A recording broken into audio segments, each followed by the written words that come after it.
Hey guys, Mr. T here, just doing a quick video on the least squares regression line. So previously in science subjects, which you would have done until year 10, you may have drawn a line of best fit through the dots in a scatter plot that sort of represent the relationship between the variables, alright? Drawing this line wasn't very mathematical, as you are only required to ensure there was an equal number of dots above and below the drawn line. So you were probably told by your teacher to draw something like this, and they would have said, okay, draw a line that goes through the dots and just make sure that there's an equal number of dots above, so 1, 2, 3, and an equal number below, 1, 2, 3. But if your only rule is that there's an equal number of dots above and below the drawn line, please consider this. This fits the criteria too. There's 3 dots above and 3 dots below. So does this line of best fit represent the data well? This one certainly does, but this one doesn't at all. So what you may have wondered previously is what that 4 lin reg ax plus b thing is that we're doing with the data.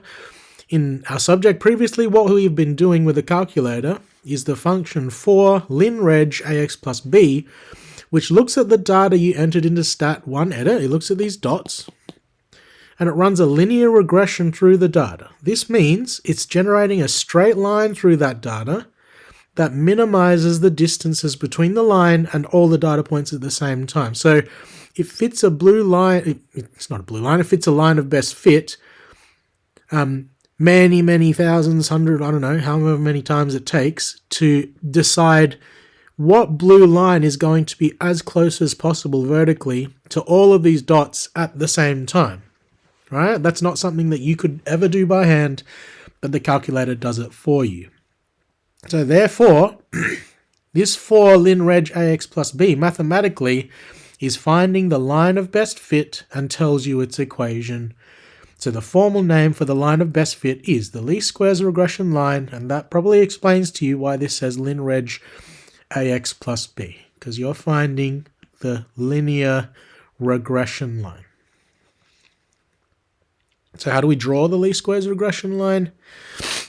To draw the least squares regression line, or otherwise known as the line of best fit, and I'll give you time, I'll tell you when to pause the video here. You enter your x and y data in the stat1 edit, like here, as you can see in the calculator, stat1 edit, enter your data. Once your data is entered, press Stat again, select the Calc menu, and select 4 lin reg like you've always been doing before. Locate your X and Y data. So I told you the habit to form is X data in list 1, Y data in list 2, select Calculate, press Enter, and press Enter again, and this screen pops up, and it says lin reg ax plus b appears telling you y is equal to ax plus b. So that there is telling you the form of the line equations we're dealing with, which you were taught earlier in topic 2, which is slope-intercept form. And it tells you what A is. A is the value of the slope of the line, so here it's a negative 0.97 rounded to 2 decimal points slope. And B is the value of the y-intercept, and you've already been shown before this is the coefficient of determination, and this is Pearson's correlation coefficient, but that's not what we're on about in this particular lesson. So if you're watching this video, I suggest that you pause now, okay, to get those 4 steps down, but I'm going to move on here to make the video not take half an hour. So the second part of drawing the least squares regression line, or the line of best fit, is now that you know the equation of the line now, because it told you the form of it here, and it told you what A needs to be and what B needs to be. Well, now you substitute a value of x from the lower end of the x-axis, so somewhere to the left of your x-axis, into the equation, and then you solve for y. You can plot this pair of x and y as a point on your graph. So you're going to have a dot on your scatter plot somewhere, but that is not enough to draw a line. It's going to be towards the left-hand side of your scatter plot somewhere, but you can't draw a line yet because you need a second point. So what do? Substitute another value of x from the higher end of the x-axis into the equation, and you solve for y again.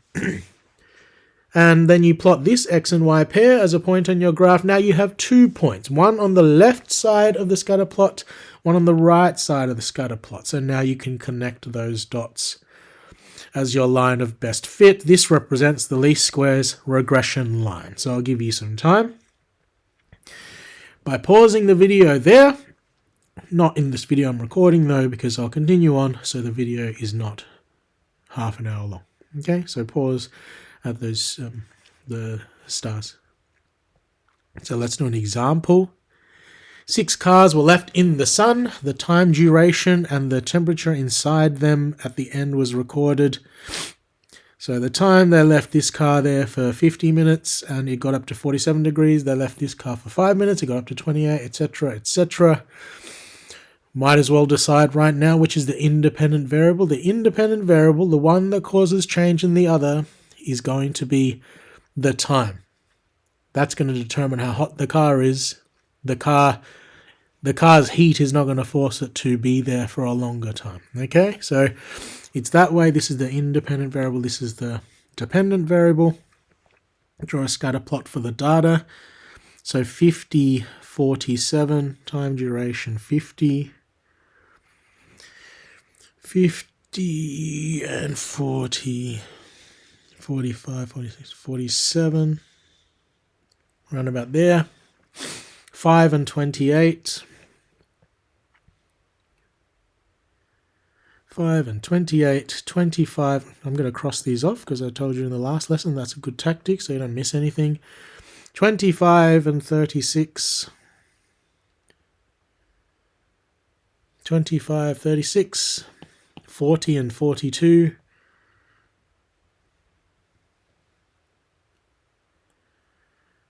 40, 42, 15, 34, 35, 34, and 45, 41, 45, 41. Yep, that's it. Draw a scatter plot for the data. Done. Express the equation of the least squares regression line in terms of time duration. So A, done. In terms of time duration, I do have space underneath. I'll draw it to the side here. Express the equation of the least squares regression line in terms of the time duration, D, and temperature T. So now I get the calculator out. Stat, calc, clear, clear. Put that data in. So my X data is 50, 5, 25, 40, 15, 45. My Y data is 47, 28, 36, 42, 34, 41. I've entered the data. How do I get the equation of least squares regression line? Stat, calc, for lin reg. My data is entered into L1 and L2. Calculate. So that's telling me y is equal to ax plus b. The temperature is the, sorry, I'll write the variables here, 0.3656, that's to 4 decimal points. B is 27.0313 to 4 decimal points. So now we have to say it in context. T is the temperature, so the independent variable T is equal to 0.3656 times by the duration, D, and it's positive 27.0313. It's a little cramped there, so I'll move it over.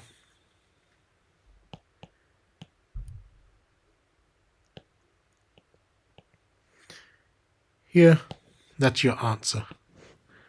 So that is the the equation of the least squares regression line in context. temperature versus the duration of time that it was left. C, draw the least squares regression line on your scatter plot. So here is where you get to choose some things. I will probably need to move this over because my line is going to be in the way. Well, it's going to get in the way of my line, sorry. So B here.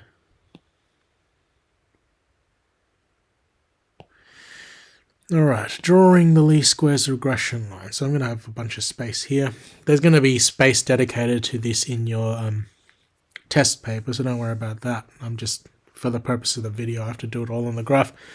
So the equation was t is equal to 0.3656d plus 27.0313.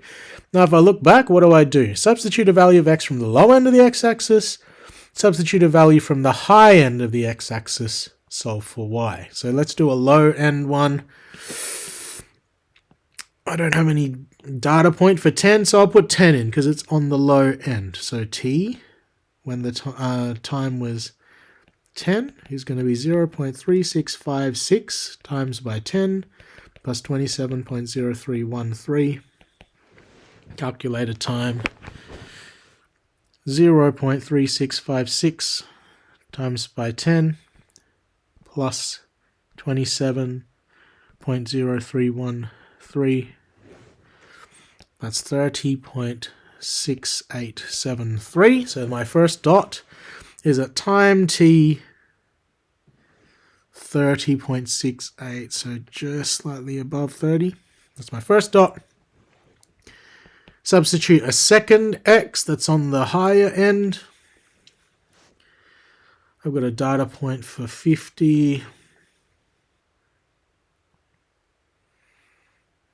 I don't have a 35. It's better to do it further to the right here, but I've got working out here, so I'm going to do 35. It's still on the higher end. T35, 0.3656 times 35 plus 27.0313. 0.3656 times 35 plus 27.0313.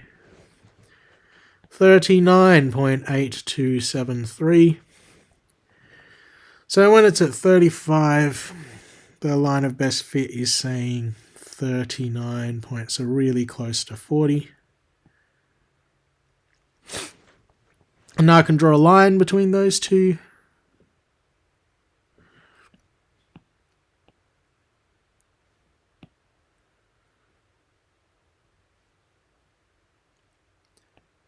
So you can see that the line produced is quite a good line of best fit. You've got two well above, one very close. This one looks like it's on the line or slightly below, so it ends up being a good line of best fit by physical description, and also pretty good according to the equation, because as you can see here, I've extended the line down to the y-axis, and it looks like it's pretty damn close to cutting at 27, around 27. Okay, because that's 27.5, that crossover there. So that's drawn the least squares regression line on your scatter plot. I suggest that you would pause at this point so you can get all that working down. But there is more. Predicting with the least squares regression line. What did we do here? We predicted what the value of the temperature would be when the time the car was left in the sun was 10, and it predicted this dot here. We predicted the temperature when the car was out in the sun for 35 minutes, and it predicted this dot here, and we drew a line. This line is a prediction of all the temperatures for all the time durations the cars were out in the sun, based on these data points entered. So that's what we were doing. This is a prediction, and we're substituting a value of x or y into the equation. We can solve for the opposite variable to predict what it should be. So we were using this to predict what the y variable would be, but we could, if we knew this, we could find x too. Now, you have to keep in mind the line and equation only come from the data that was entered to generate it. For example, I've got these 5 data points here. I've drawn a line of best fit through it. Please remember that the least squares regression line drawn on the scatter plot is only based on those 5 points. It's predicting an infinite number of points along that line, but that line came from 5 data points only. So the line indicates what is mathematically predicted to be the relationship between x and y, but the line goes beyond the farthest data points. It goes below the lowest one, and it goes above the highest one. And using the line equation to make data predictions beyond the data has specific names. So there is a specific name for talking about data below the lowest data point. There's a specific name for talking about data beyond the highest data point. That is interpolation and extrapolation. If you use the line equation to predict within your data, this is called interpolation. And you can say, because there's going to be questions in your SACE exam and your test about whether this is reasonable. This is reasonable if R, so Pearson's correlation coefficient, indicates a strong correlation. However, if you use the line equation to predict outside the data you have, this is called extrapolation. Now, this one, the reasonableness is a bit iffy. This is only reasonable if the extrapolation is not far from your dots, the existing data, and also if the correlation is very strong. So, I would suggest that you pause here and get those 2 definitions for interpolation and extrapolation down. But for the sake of the video, I'll move on.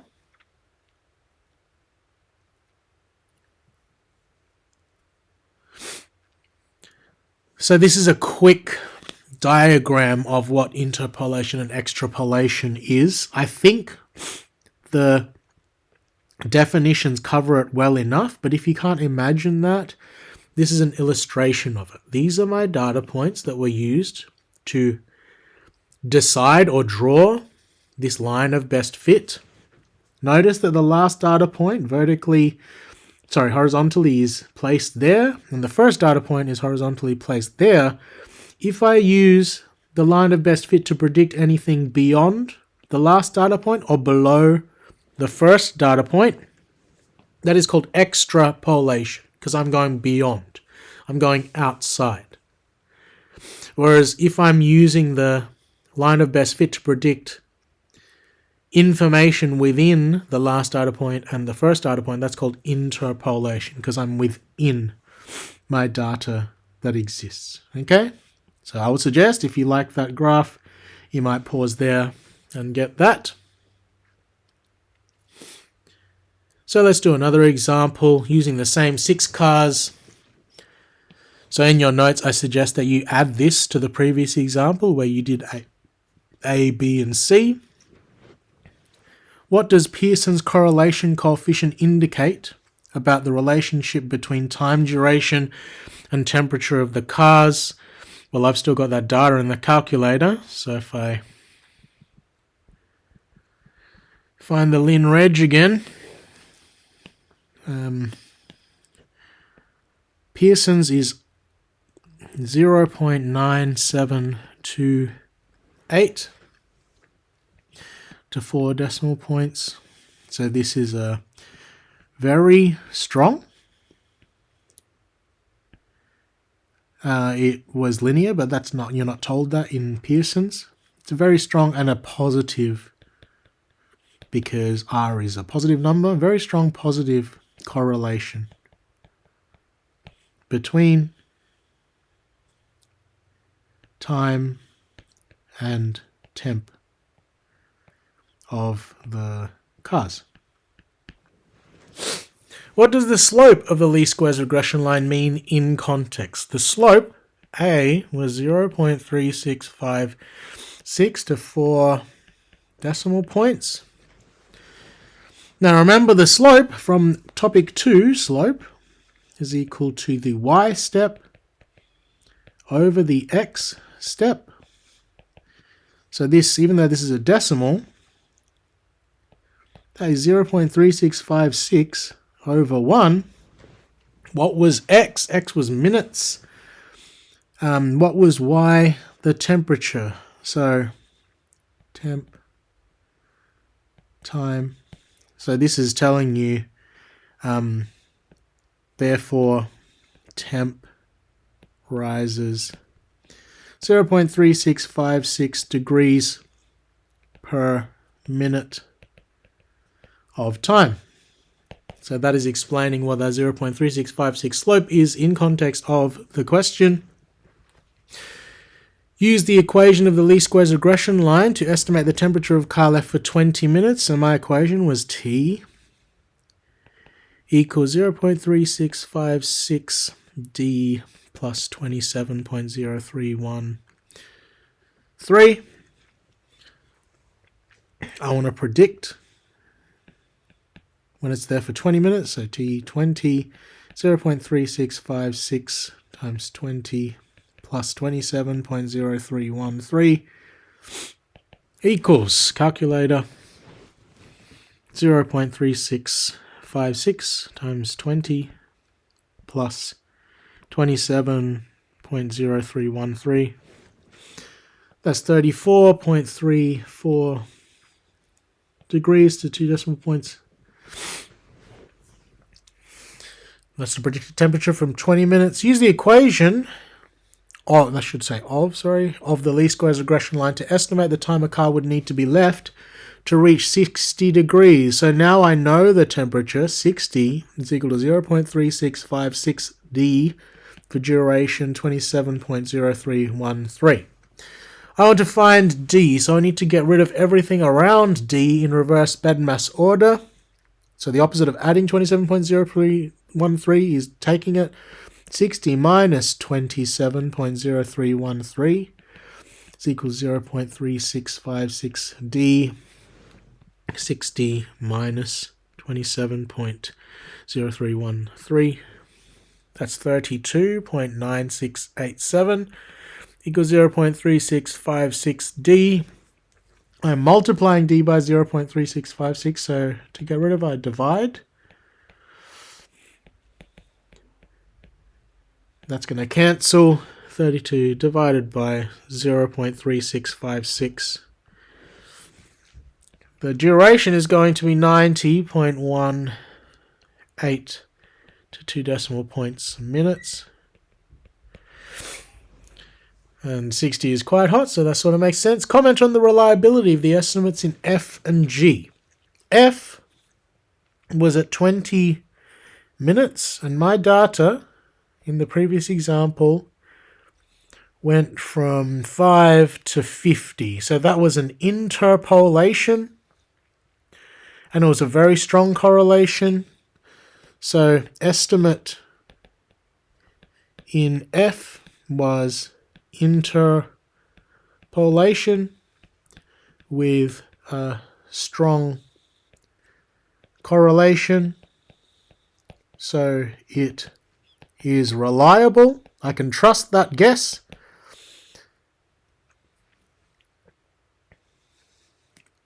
But estimate in G, that was for 60 degrees. The highest temperature of my data was 47. So 60 degrees is like up here somewhere. Question mark.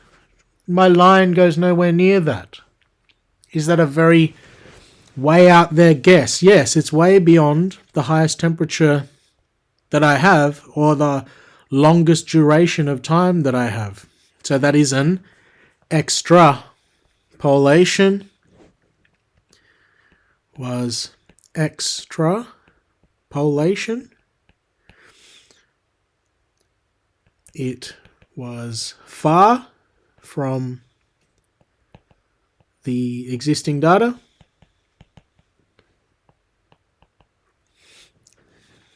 Regardless of the strong correlation. So it is not reliable. if you want to consider in your head the extrapolation, you're pretty much always going to say it's not reliable unless it's damn close to the existing data and you have a very strong correlation. Okay? Comment on the reliability. We just did that for F and G. We've answered all these questions. I suggest that you pause. Scroll back if you need to get anything down that you missed. And hopefully that helps you out. I'll see you in the next video.